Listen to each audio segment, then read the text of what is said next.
Financial Argument. Follow us on YouTube.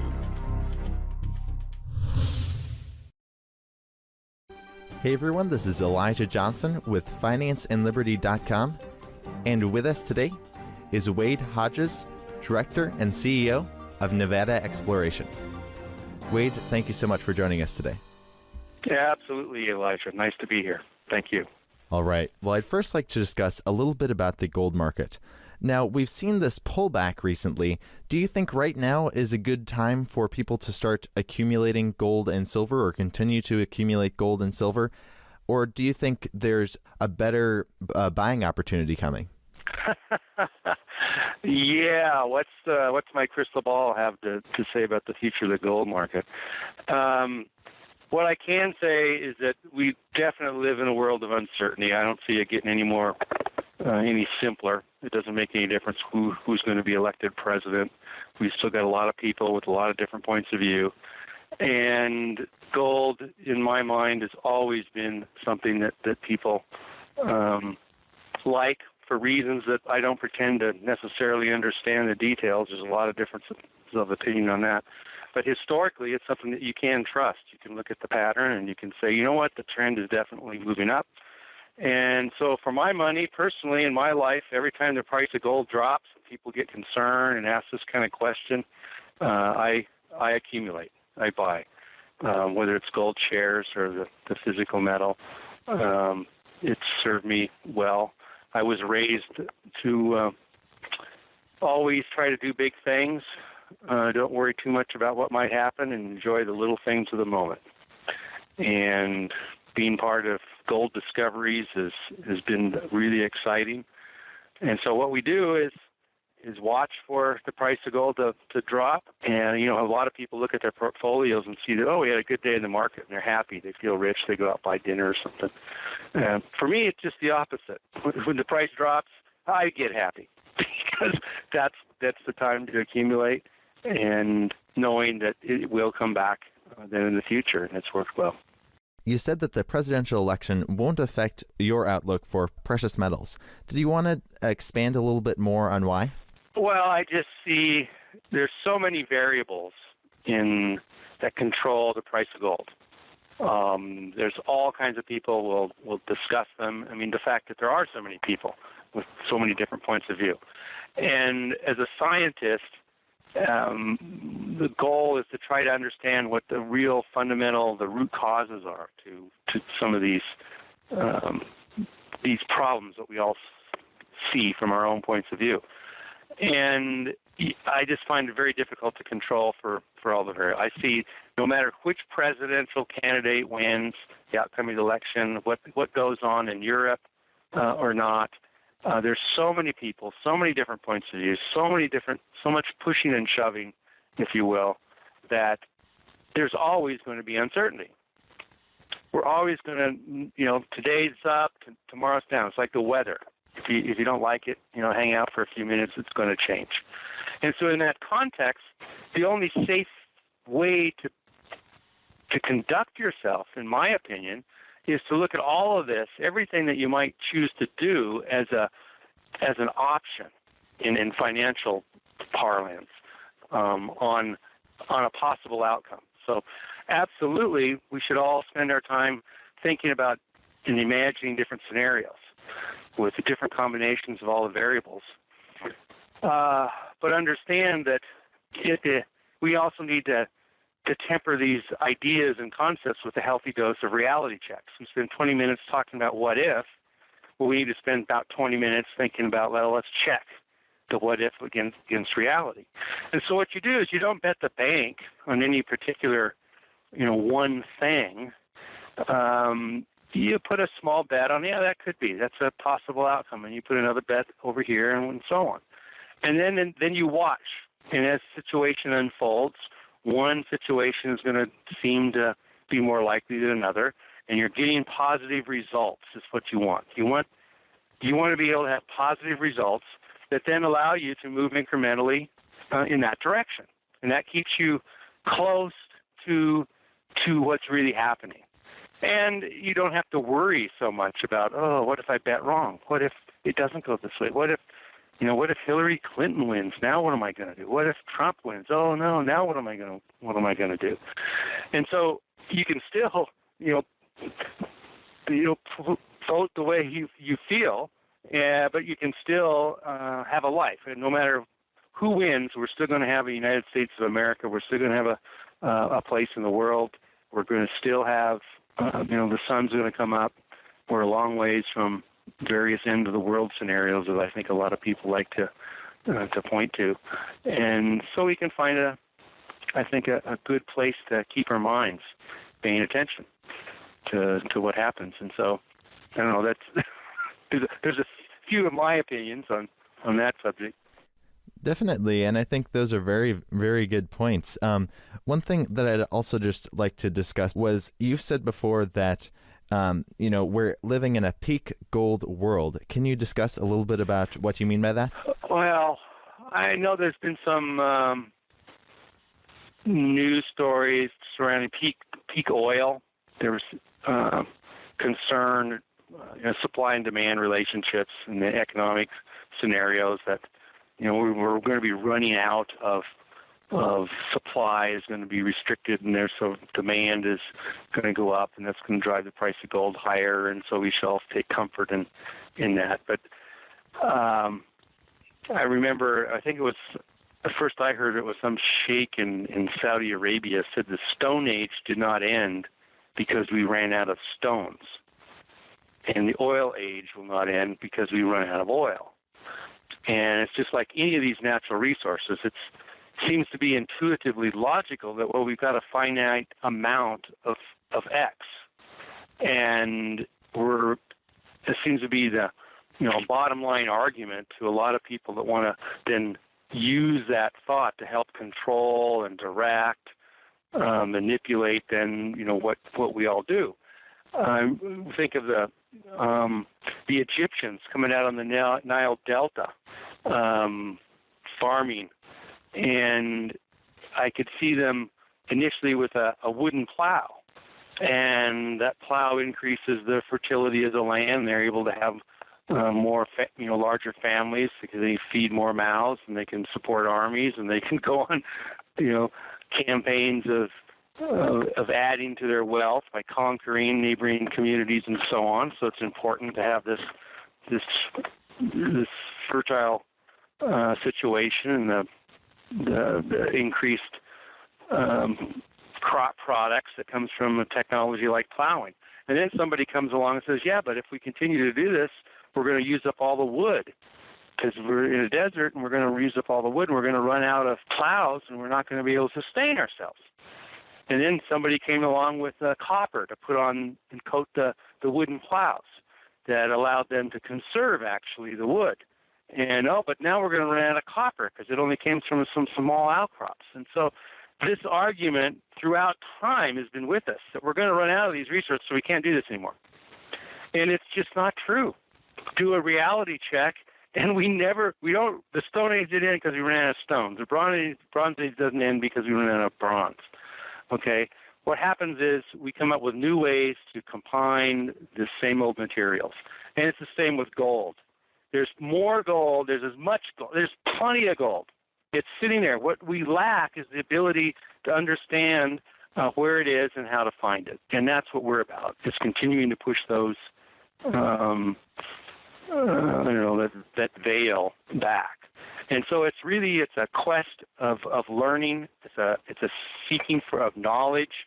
Part of the reason that I continue to search for gold is it's not just about the money or even the thrill of discovery, as I mentioned before.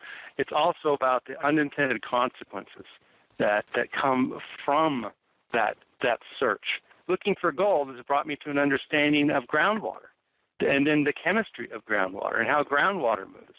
Who would have thought? It's no different than when we first started as civilization. Western civilization began with a pretty drab gray scenario. And, I can see the hunter coming home and throwing down a rabbit for dinner and then the person doing the cooking is looking like, well, this is kind of okay, same old stuff. We'll do the best we can. I got to feed the kids and so on. And then somebody brings in some gold, which is very bright. It's yellow, okay. It's shiny. It stays, has this luster. It's a very different. It feels heavy. You can pound it. You can do all sorts of jewelry and stuff with it. And so suddenly we started to formulate groups of people that would then look for this stuff, because in exchange they got, basically special favors of the people that really like the gold. And so we built navies, we built armies, we cut down forests, we stocked ships, we sailed out the side of the land, and in the process we discovered all kinds of stuff, and it still goes on today. Now, you're a geologist, and one of the few who's been part of a discovery. Is this thrill of discovery what you're looking for with your company, Nevada Exploration? Again, that's an interesting question that goes to the reason I think most people think of, when they think of gold and they think of investing, and they all want to be part of that thrill of discovery.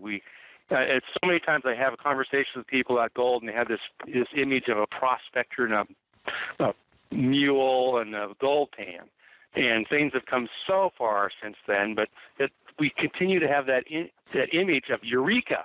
I've discovered it. I found it. And so you get into gold and you think, yeah, I'm going to buy this stock because I understand there's some leverage involved, and so you want to get a gold mine. Everybody wants to own a gold mine.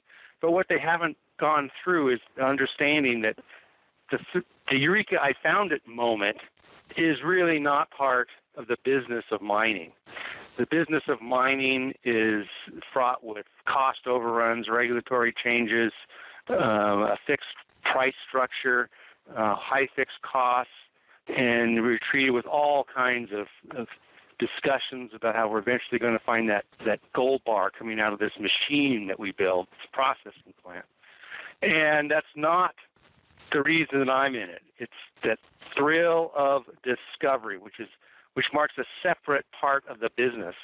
I like to think of the business of gold mining as two separate businesses. One where you are involved in discovery or exploration and then discovery, and then development and production. There's a lot of groups around that can develop and produce. I think that's where most people feel comfortable because they can see things being ground up and moved around. But in my case, it's the business of successful exploration discovery that leads to the real excitement, and then all the other unintended consequences. In my mind, mining is just an unintended consequence of the thrill of discovery, and so that's totally what it's about. And I was lucky enough to be involved in not just one discovery, but 9. And 30 million ounces later, I'm sorry, it's hard for me to grow up much beyond the old days of the Hardy Boy Mysteries and the treasure of Gold Mountain and stuff. It's just been exciting, and I've never really gotten away from it. So you bet, it's the thrill of discovery.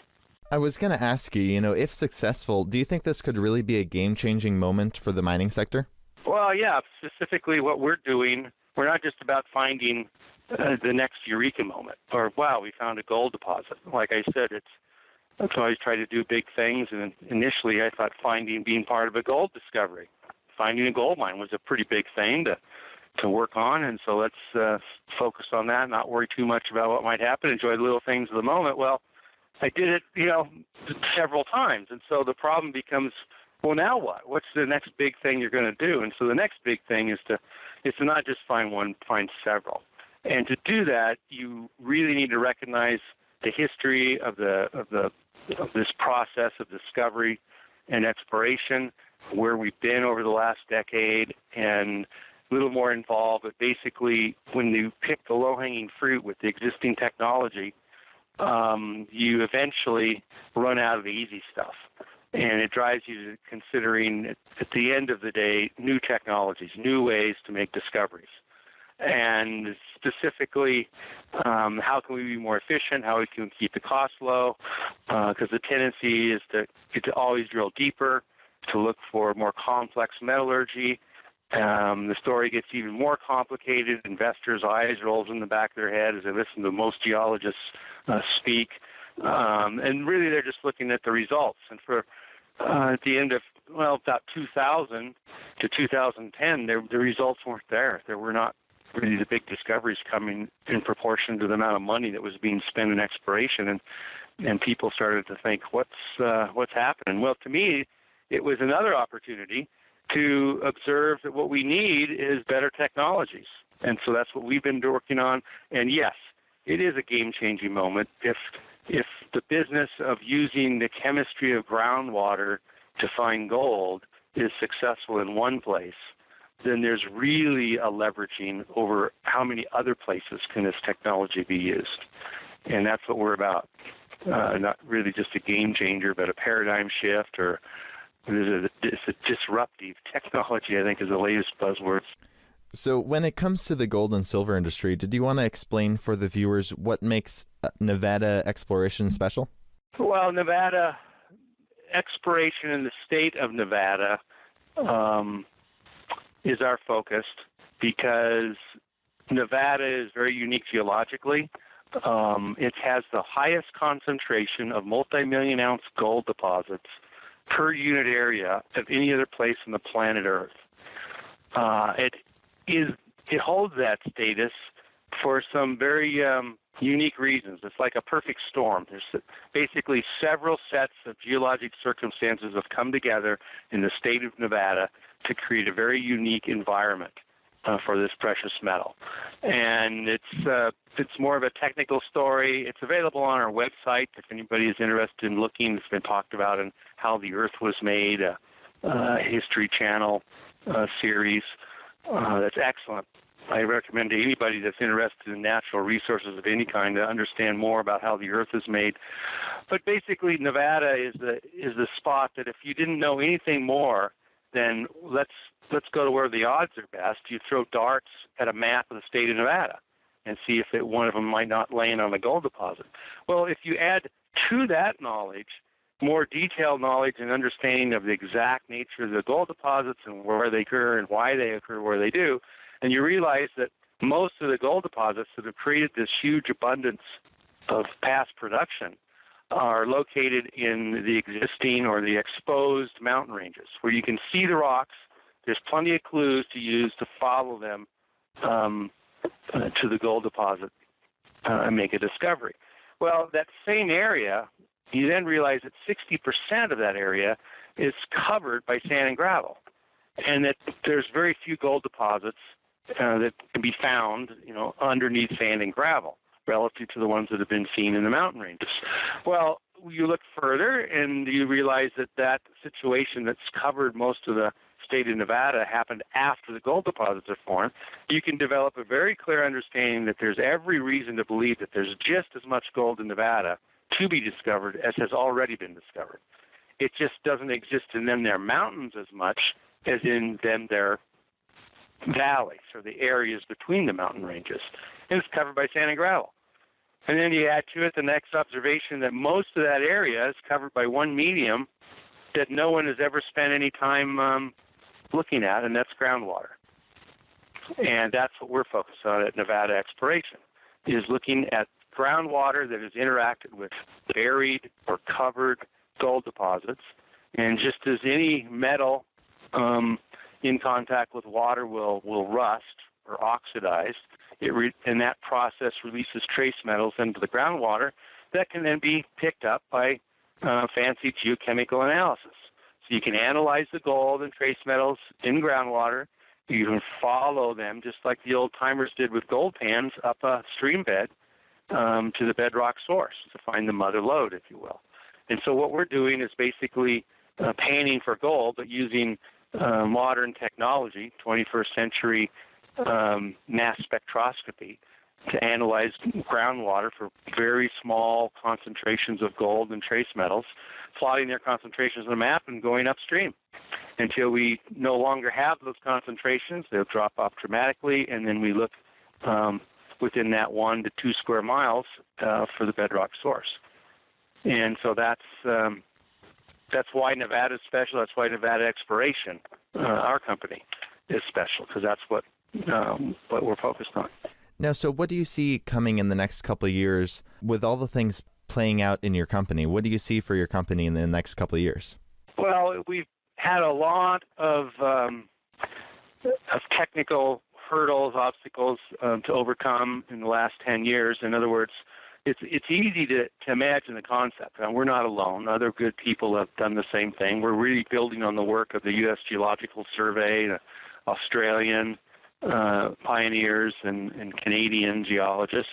What we have done is the technology, the pieces involved in collecting the groundwater sample, and analyzing in a consistent manner with a high degree of quality control via the groundwater analyses, reducing that data, creating the maps, and then integrating with all the other tools. We're not just using one tool.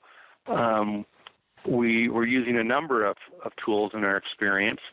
And putting all that together has required us to solve a number of technical problems, which we have solved, which is now why we're spending more time talking about with some degree of confidence in that,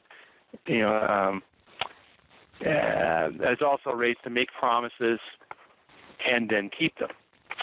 And it's difficult for me to make a promise if I don't feel that I can, for sure honor it. I guess I'm from the old school where integrity mattered.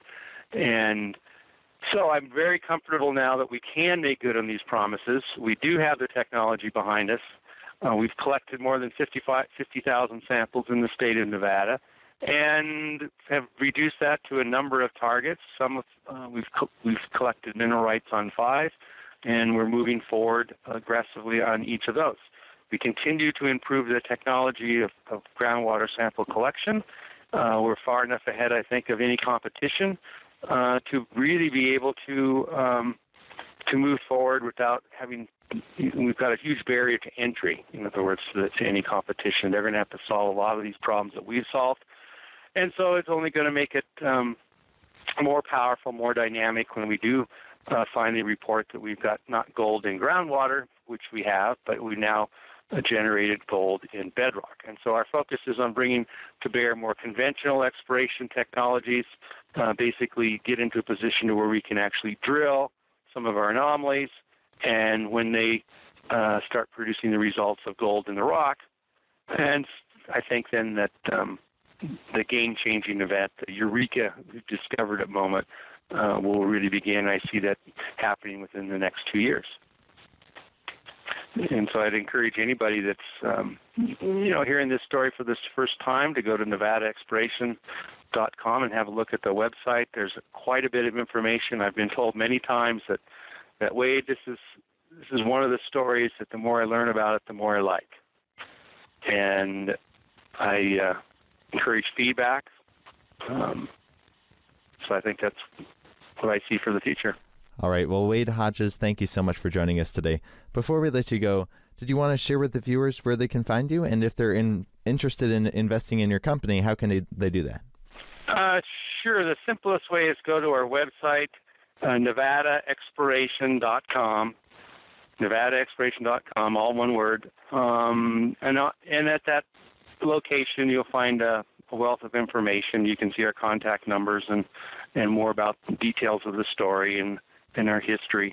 I encourage everybody to look at, there's some short videos that have been created. You can find them by clicking at the lower left on presentations. I do my best to put together 3D visuals of what it is we're looking for, so it makes it easier for people to understand. You don't have to listen to so much geology jargon and so on. And so we're traded on the TSX in Toronto under the trading symbol NGE, and we also have an OTC QX listing in the U.S. In that exchange, we trade under the symbol NVDEF. So I look, and of course we're still not so big that we have a giant group of people that you have to get through to give me a call if you'd like to, pick up the phone and ask additional questions. Pretty easy to get a hold of. All right. Once again, thank you so much for your time today. Absolutely. Thank you.